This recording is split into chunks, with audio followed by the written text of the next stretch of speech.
Nice one, buddy.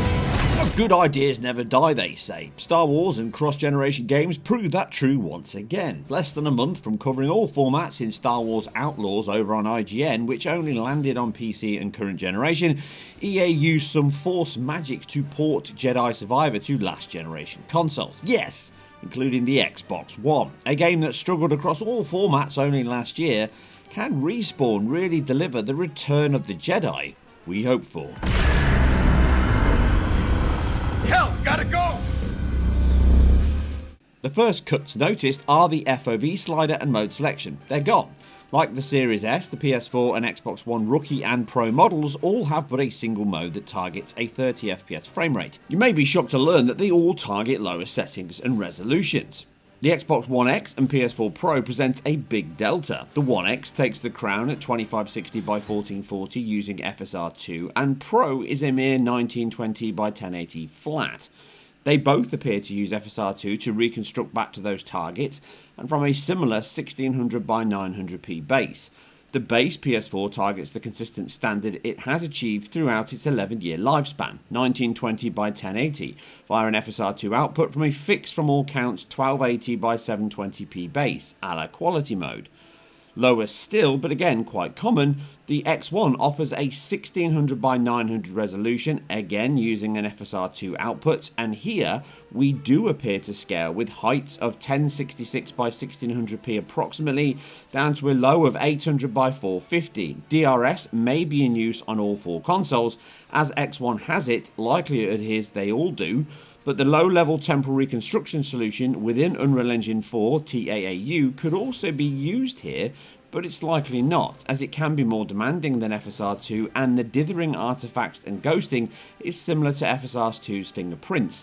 Now, image quality is very high on Pro and Xbox One X, with the X taking the lead here, but they look great on a 4K screen. Although the Pro does seem to have slightly higher sharpening, overall the image is still better on the One X. Yeah. Look at that. Hey, quite the view, ain't it? That your ship came down, Dredger Gorge? Yeah, we had some, technical problems. PS4 still holds up well with sharp image and texture details, and only when we hit the X1 do we see a good image on a 1080p screen at least, but for a 4K screen it can start to look very soft, dithered and unstable. It's still very playable and impressive quality from the team here and this little VHS console. It's a very good looking game on the last generation consoles, and actually surprised me just how good it actually is.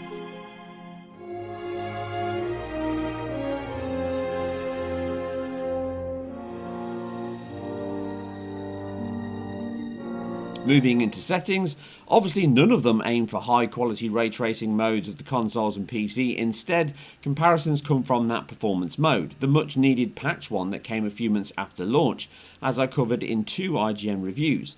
The launch mode had ray tracing enabled with global illumination and reflection, not the most performant in UE4 that this game was built on. Once these were removed though, both frame rate and resolutions increased.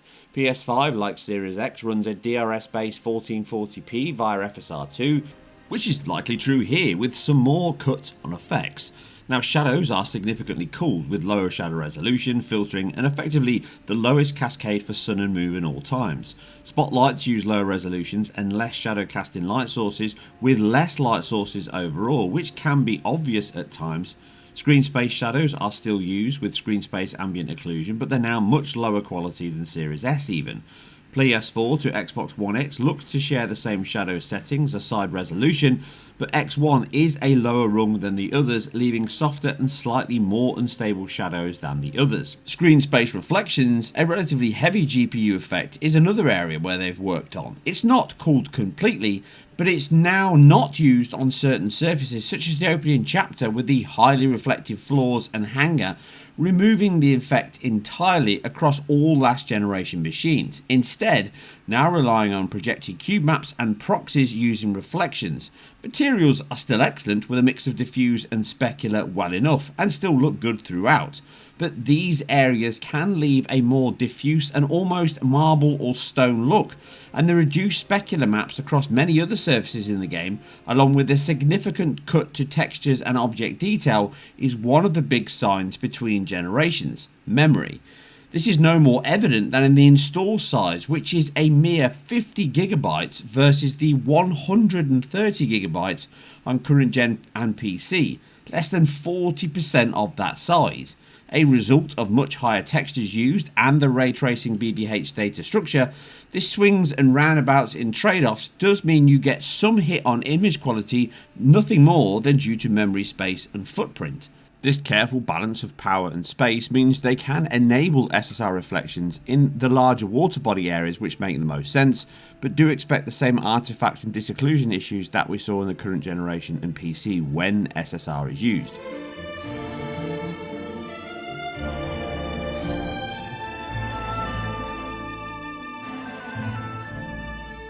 Level of detail is another big nip and tuck, with foliage heavily pruned back with entire trees and shrubs gone.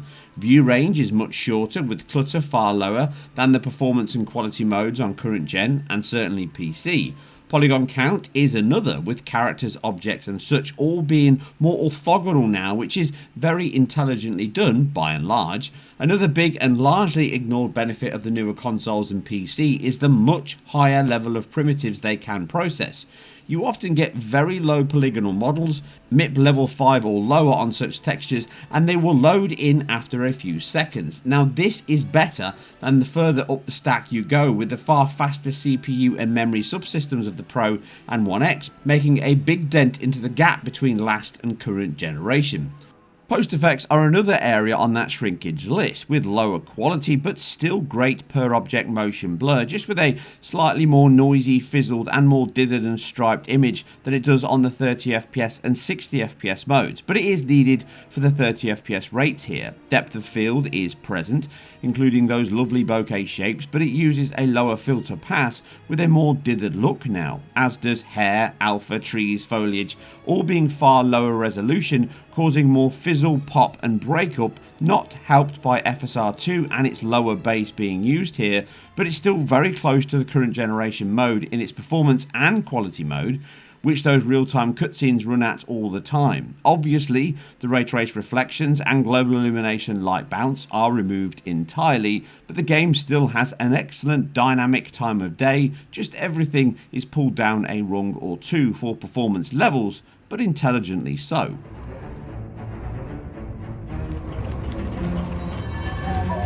This place is a ghost town.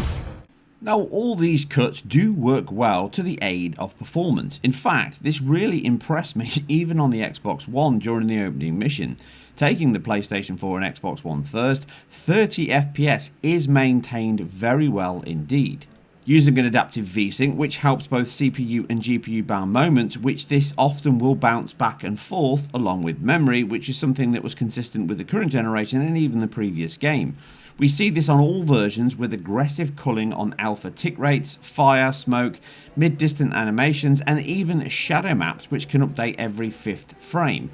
Objects can draw in within grids, causing large 3D like checkerboards when moving the camera from disoccluded areas or opening a door. Sometimes you can see the room behind the door draw in, a cuboid at a time as you open it. It pays off though, as this is never a huge eyesore and it allows both machines to run through most of these opening sections without issue. Lightsaber battles, fast traversal and more causes no big dips from that 33 millisecond target, helped, as noted, by an adaptive VSync. Out into the open world though, we do see some areas causing deviations from that. This long run into the main hub caused issues on all formats before, and here PlayStation 4 and Xbox One can dip and tear more than anywhere else. Never heavy or for long periods, but it tends to be at sector streaming pockets to instantiate or destroy asset allocations in RAM, or when fill rate limited with alpha geometry SSR on water bodies and such. Both consoles perform with a margin of error across each other, showing the cuts and settings aid Xbox One over PS4, such as resolution, more imposters, lower effects, all work to alleviate GPU and memory pressure on the smaller console. In reality though, the results are often better than the previous Fallen Order on the same machines, and as I noted then, and many incorrectly attributed to, this has nothing to do with the hard drives, as these are exactly the same ones that ran those games. It was never a hard drive related issue, it was memory and code related. Effectively, memory management was their biggest issue last generation, and they've certainly improved that here, which we have seen in the PC version. There are some huge benefits on the current generation consoles in addition to this, which again I covered over on my IGN review, but here we are seeing the reasons why they've made all these cuts and sacrifices. It does perform very well considering these are 11-year-old machines, and actually older in terms of their build.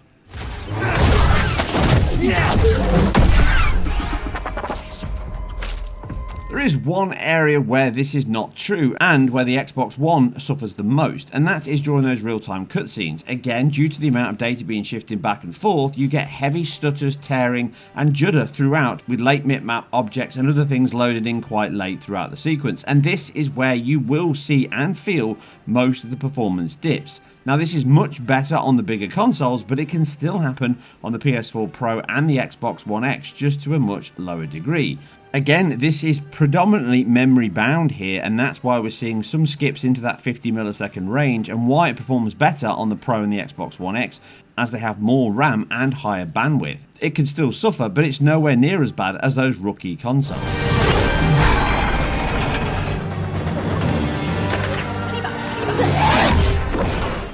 Moving over to the Xbox One X and PS4 Pro, this sees an even better level of performance, unsurprisingly. In fact, I found hardly any areas where I saw any dips at all. Neither machine appear to use adaptive VSync, although it's probably enabled, just not required, but we do get a few skips, again pointing to memory restrictions in the title itself, where it can sometimes skip between 16, 33 and 50 milliseconds infrequently, which is true on both consoles. But overall, again, running through the world, battles, sabers, flying, everything performs perfectly on these bigger consoles with better image quality, and in the case of the Xbox One X, it actually has the highest image quality, bridging the gap a little more between the current generation and last generation consoles. It's certainly not a huge stride forward over the PS4 Pro and even the Xbox One, but it does have slightly higher LOD, slightly better effects, and slightly higher level of resolutions and therefore image quality across the board. It isn't a standout improvement, but it's certainly welcome nonetheless. But overall, both the Pro and the Xbox One X run a pretty consistent 30 FPS level with no major issues at all, and come close to those Series X and PlayStation 5's quality mode. Even from launch, they ran well.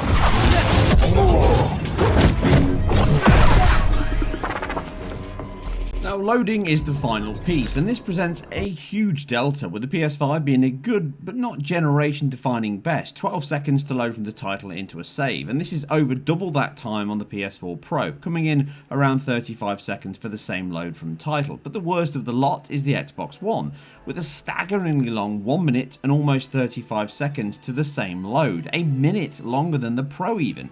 Fast travel is slightly better so long as you are close by, but it can be close to a full load of loading time from one end to the other of the world. Ironically, you can run between the locations faster than it takes to load a save on Xbox One. Other locations may vary. Respawn by name and by nature can be equally long here depending on how far back, but the PS5 and current generation are drastically faster, and this is largely down to SSD speeds and CPU. Expect PS4 and Xbox One X to be somewhere in between these figures.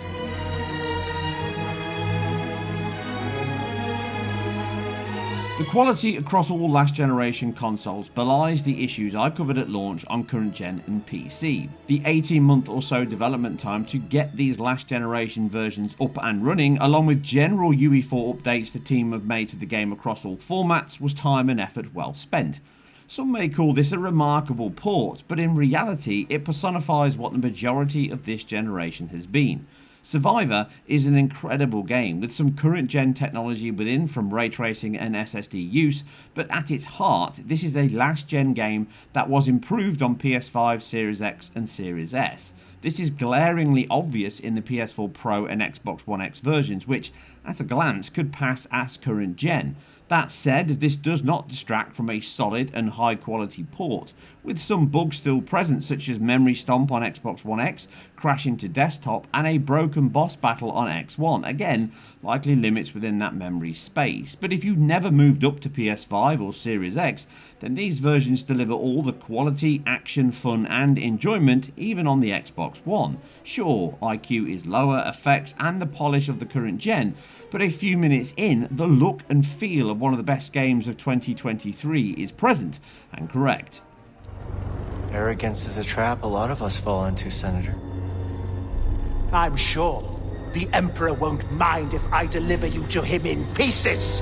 And that's it for a deep dive into game technology, last generation, current generation, and all things video game related. Now, I am self-funded and independent, so if you like what I do here, please support by liking, sharing, and commenting down below, as that helps the algorithm. And if you like exclusive content like this or other retro stuff, then please support me over on Patreon. But for now, I'm out, but I'll be back very soon with a lot more technology. I'll catch you on the next one. It's time to set you free.